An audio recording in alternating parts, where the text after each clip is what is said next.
নমস্কাৰ বন্ধু বান্ধৱীসকল, পুনৰ এটা নতুন ভিডিঅ'লৈ আপোনালোক সকলোকে স্বাগতম জনাইছোঁ।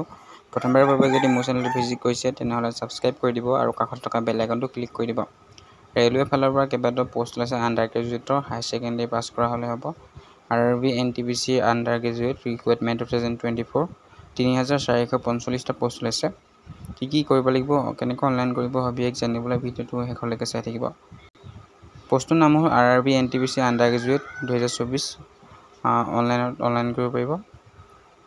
পষ্টটো ডেট আহিছিলে 2 ছেপ্টেম্বৰ 2024। লেটেষ্ট আপডেটটো আহিছিলে 21 ছেপ্টেম্বৰ 2024।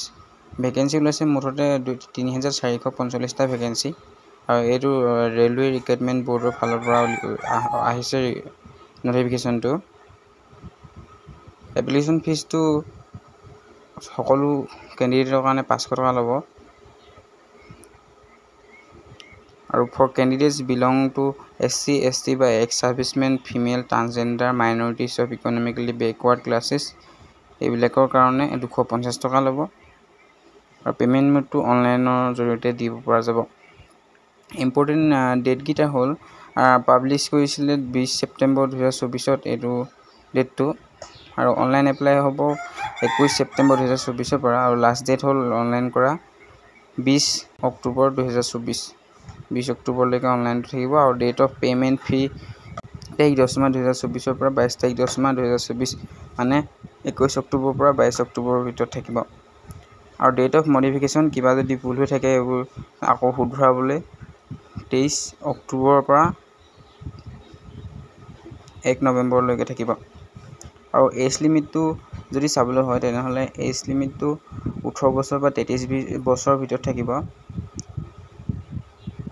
তাৰপিছত কোৱালিফিকেশ্যন আপোনালোকে কেণ্ডিডেট শুড বি 12 পাছ, মানে হায়াৰ ছেকেণ্ডেৰী পাছ কৰা হ'ব লাগিব। আৰু ফৰ একাউণ্ট ক্লাৰ্ক কাম টাইপিষ্ট আৰু জুনিয়ৰ ক্লাৰ্ক কাম টাইপিষ্ট এই দুটা পষ্টৰ কাৰণে টাইপিং কৰিব পৰা হ'ব লাগিব, হিন্দী বা ইংলিছটো কম্পিউটাৰত।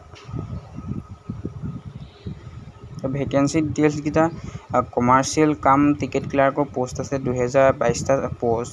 আৰু একাউণ্ট ক্লাৰ্ক কাম টাইপিষ্টৰ পষ্ট আছে 361টা পষ্ট। আৰু জুনিয়ৰ ক্লাৰ্ক কাম টাইপিষ্টৰ পষ্ট আছে 990টা পষ্ট। ট্ৰেইনিং ক্লাৰ্কৰ পষ্ট আছে 72টা পষ্ট। আৰু সৰ্বমুঠ পষ্ট ওলাইছে 3445টা।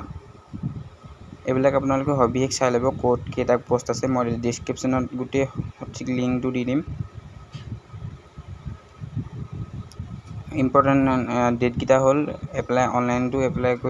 অনলাইন এপ্লাই হৈছে 21 ছেপ্টেম্বৰ 2024 পৰা।